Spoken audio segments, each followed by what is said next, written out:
speaking of James Bond, there's been a major development. Amazon has announced that they have now begun the casting process in trying to find our next 007 James Bond, trying to fill the extremely big shoes of, I almost said Daniel Radcliffe. Daniel Craig. That'd be a different kind of spy franchise. Very different type of spy of Daniel Craig, who is my personal all-time favorite Bond, is Daniel Craig. So they got going. Now, of course, whenever something like that comes along, the odds makers start coming in and start putting probabilities and betting odds on who's going to be the next James Bond. And according to this story, who is the next James Bond? Odds makers reveal the top 10 choices to play Bond. So let's jump over, shall we, and look at the 10 people that they're saying is going to be the next James Bond. Coming in at number 10, we have Jonathan Bailey. Now, of course, Jonathan Bailey leapt to worldwide fame and success when he was in Bridgerton. He became the heartthrob of the world.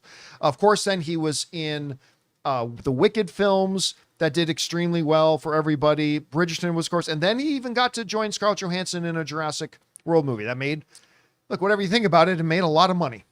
So right now, the odds maker is saying he is a 5% chance. He's the number 10 in the running with a 5% chance. After that, at the number 9 spot, is Damson Idris, who, of course, a lot of people know him from Snowfall. That's where he first got his notoriety. He was on Snowfall. And then, of course, he was in Brad Pitt's. He was kind of the foil / bestie of Brad Pitt in F1. And you know what? He was fantastic in the role. He was. He was fantastic in the role. And you know what? He's got the age. He's got the suave. He's got all that kind of stuff. I like it. But he's down at number 9, pulling in a 5%. At number 8 is a name I really like. Theo James. Of course, became big famous with the Divergent series that I really liked from him. And he's done a lot of stuff. He's done White Lotus. But you know what I really think? When I think of Theo James, you know what I think about? The Gentleman. Yep. The Netflix series. He was great in that. A series that I was like, you're just knocking off the movie. What's the point here? And I loved it. I didn't love it more than the movie, but it was really good. And one of the big reasons it was really good was because of Theo James. And so, you know, now he might be a little bit old for it with what they're looking for, but I think he's got the chops. He's got the suave. He's got the looks. I think Theo James would be a really good choice, but they've got him ranked down with a 6% chance of getting it at number 8. All right. After Theo James, we move on to number 7, Jack Lowden. Jack Lowden was in Slow Horses, which you watched that one, right? Yeah. What do you think about Jack Lowden? I think he's great. I think he's a great actor. I think he could pull off the role, but he wouldn't be my first choice for James Bond. Right. So, but he is a trained Shakespearean actor. He's got a BAFTA Scotland Award for his movie Tommy's Harbor, I think it was called. Again, sharp look, got the suave. Listen, whenever you say Shakespearean trained, you pique my interest. It's like, well, then that guy can do anything. So again, right now out of this list of 4, Theo James would still be my top pick, but they're saying Jack Lowden right now is in the number 7 spot with a 6% chance of getting the role. All right. We now move on to the number 6 contender, which is Josh O'Connor. Now, he won an Emmy for The Crown. He played young Prince Charles in The Crown. He was, of course, in Challengers with Zendaya. He's considered to be a highly sought after guy in the whole indie realm. Not a lot more to it. I got to tell you, this is one of the surprise names for me on the list. Mm-hmm. If I was putting together a top 10 list, I don't know that O'Connor would have been on mine. Don't get me wrong. I'm not going to hate it if he ultimately ends up getting it, but more of the surprise list. Again, out of these 5, I still think Theo James would be my top pick. I could see him more as, why is the name? But Q or Q. Not Q. Well, he could I be could a see him Q as a or Q. not M. What's the word I'm looking for? No, actually, you're 100% right. Yeah. Q. Q is exactly right. Q. Sorry, I was thinking you meant M, but you're exactly right. I could see him as a Q. All right. MQQM, MMQ. Let's go on to the next one here. Well, you know, this is my top pick. Henry Cavill is in the number 5 spot. Odds makers are saying right now he's got an 8% chance of getting it. Listen, you got to. Henry Cavill's a really interesting story because he was the runner-up to Brandon Routh to get the role of Superman when they made Superman Returns. And then later on, he got the role of Superman. And he is my all-time favorite Superman. My boy, Henry. But also, he was the runner-up to Daniel Craig to play James Bond. Always a bridesmaid. And could history repeat itself? Look, I've been on record for a lot of years. I think Henry Cavill would be an amazing James Bond for 10 years. I think they've made it clear they're looking for younger. They're looking for somebody who can be at 15 to 20 years, I think. And Henry Cavill, who's now getting close to his mid-40s, I think. He might just be, again, if they're looking for James Bond for 2 or 3 films, Henry's still the guy. Go get Henry. But if they're looking for somebody to start in their mid to late 20s, Henry's aged out. But listen, it's still Henry, and the odds makers still have him up at number 5.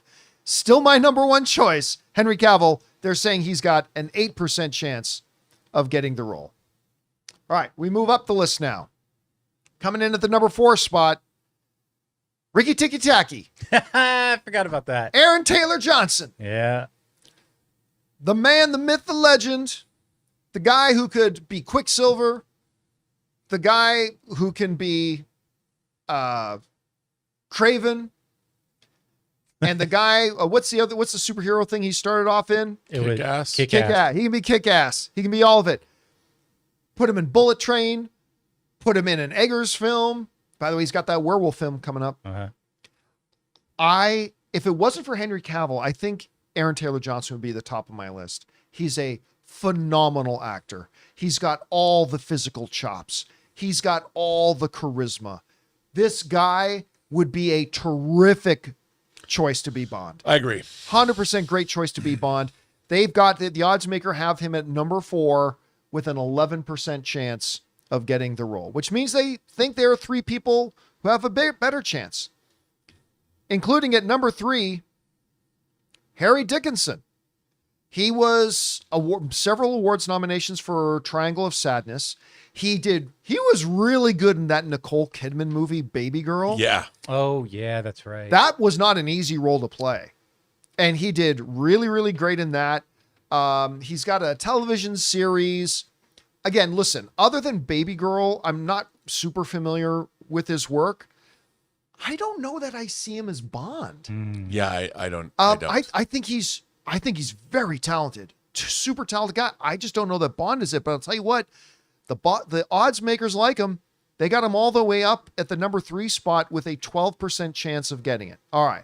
We want to take a second to thank a sponsor of today's video, Pocket Hose. Guys, I'm excited to tell you about the world's #1 expanding garden hose and their brand new product, the Pocket Hose Ballistic. As you guys can imagine, I'm not exactly gentle with my gear. I drag hoses across concrete over the pool, yank them around corners. I even coil and uncoil them all the time to put them in my camper van when I go out on my movie meetups. And generally speaking, a lot of them don't last. But the Pocket Hose Ballistic has been a totally different story for me. It's incredibly durable, super lightweight, and just makes the whole job easier. One of my favorite things is how simple it is to use. You turn the water on, it expands. Turn it off, it shrinks right back down to pocket size. And it's reinforced with a liquid crystal polymer, the same kind of material used in bulletproof vests. Plus, it comes with the pocket pivot, which gives you 360-degree rotation at the spigot so it moves with you instead of fighting against you. And now, for a limited time, when you purchase a new Pocket Hose Ballistic, you'll get a free 360-degree rotating pocket pivot and a free thumb drive nozzle. Just text Campea to 64,000. That's CAMPEA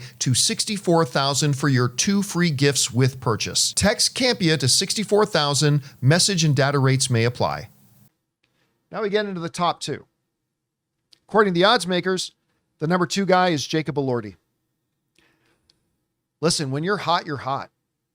And 50% of the time, it works 100% of the time. I mean, in Hollywood, it's all about, are you on a hot streak? He's really hot right now. And Lordy, so hot right now. Lordy.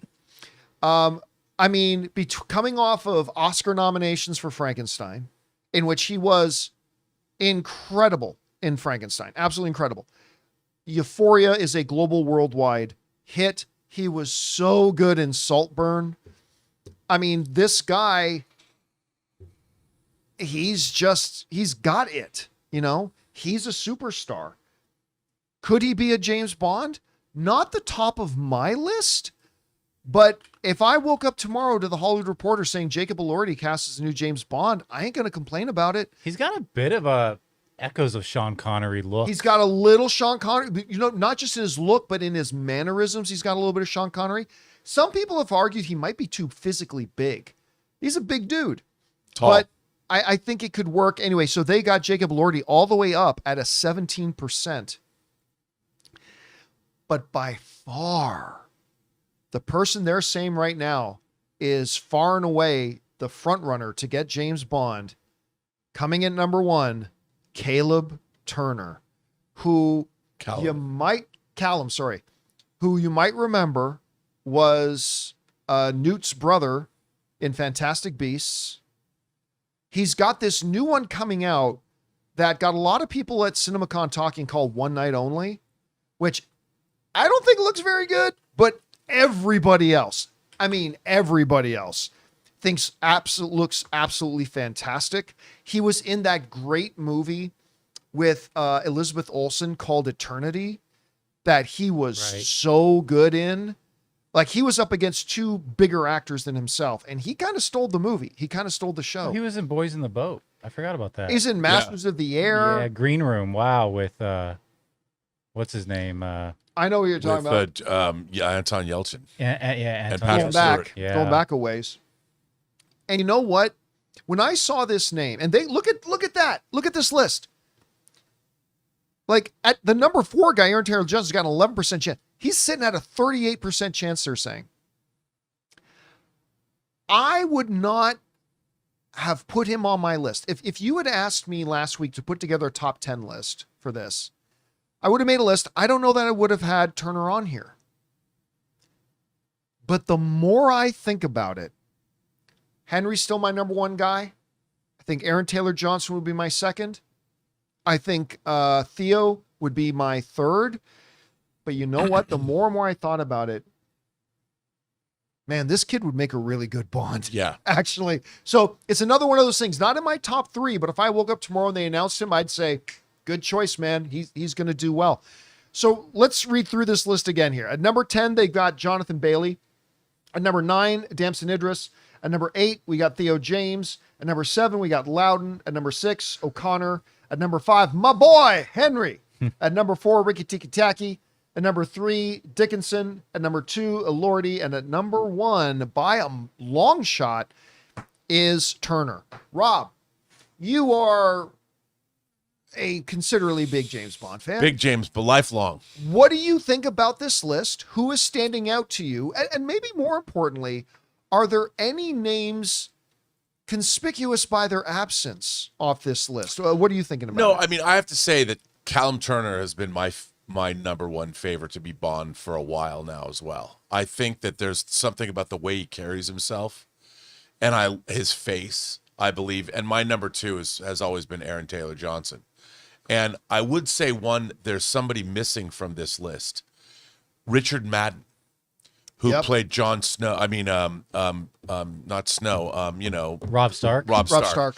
And he was in a series called where he's the Bodyguard. Secret Service guy, yeah. Yeah, and I think he could make a great Bond. He was great in that series. There was early talk that Barbara Broccoli was interested in him as Bond. So he would be the third person I would say. But I think Callum Turner is my number 1 choice on this list, and I think Aaron Taylor Johnson.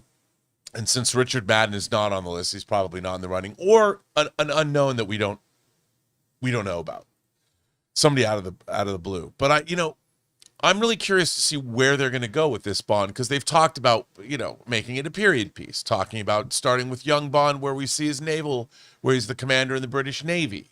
I mean, I think the James Bond franchise has a real issue in that as they've moved out of the Cold War, I mean, people always talk about making a Bond a period piece, but We already had a James It should Bond. not be a period piece. We already had Bond has always been contemporary to the time in which he's come Yes. out. And if you go back and you make Bond a period piece, whether it's in the 50s or 60s, first we've already had 60s James Bond. Dr. No, From Russia with Love, Goldfinger, Thunderball, You Only Live Twice, and Our Majesty's Secret Service all took place in the 1960s. So it's like to go back to that era is we've already come from there. So and people say, well, you can go more effectively adapt Ian Fleming's books, but those books are dated. So I think the problem is you have to figure out in what world and where does James Bond fit today? Who's he going to work for? Are you going to keep him working for MI6? Who are the bad guys going to be? Are you going to go more fantastical, like, Carl Stromberg and have a city underneath the sea? Or are you going to make it more like From Russia with Love? You're going up against Putin and his cronies and Smersh. What are you going to do with Bond? And I think they need to figure out what Bond is now and then pick the actor for that iteration of Bond. I'm sure that's what they're doing. Yeah, I mean, I think you're right. I think that is what they're doing. I think Callum Turner, there's something about him. Like, I could believe him, and I can believe Aaron Taylor Johnson because I've seen him in roles that have even Craven. As Craven, he was great. The movie wasn't great. For a garbage movie, nothing about that was his issue. No, and the casting of Aaron Taylor Johnson as Craven And was not the problem. You look at him in things like Bullet Train. He's so good in that. Yeah, and I'm like, that guy can be Bond. Yeah. I'm like, he's Bond. But I think Callum Turner, while we haven't seen him in exactly those roles, there's a physicality and a way he carries himself that I believe that he could be very dangerous. But at the same time, charming, because One Night Stand, or if that's what it's called, that's, about a future society where you can only have sex one night a year. Yeah, one night only. And obviously it's a romantic film with Monica Barbaro, who was also in Top Gun Maverick. Yeah. They were delightful together. And I could believe him as a debonair lady killer walking into a room. You had me at Bond. You know who's not on the list? That I don't think they would actually get picked, but I'm kind of surprised they weren't on the list because there's been a lot of fan chatter about it. Taron Egerton. Oh, yeah. Like, he's another guy who there was a little bit of groundswell for him, and I kind of expected him to at least be on the list. I was kind of surprised that he wasn't on there. You know what? That's another great. I think he's great. How many actors do you have a lot of fans saying he'd make a great James Bond and saying he would make a great Wolverine? Because he's got kind of buzz for both of those going on behind him right now. Anyway, guys, question is for you. What do you think of this list of what they're saying are the top odds for who's going to be the next James Bond? Whatever you guys think about it, jump down to the comment section below and let us know your thoughts. Hey guys, thanks so much for watching this video. Make sure you like the video, leave a comment, and subscribe to our channel. And don't forget, we have a daily podcast called the John Campea Show podcast, available on Apple Podcasts, Spotify, or your favorite podcasting app of choice. Go and subscribe to it today so it'll be there when you need it.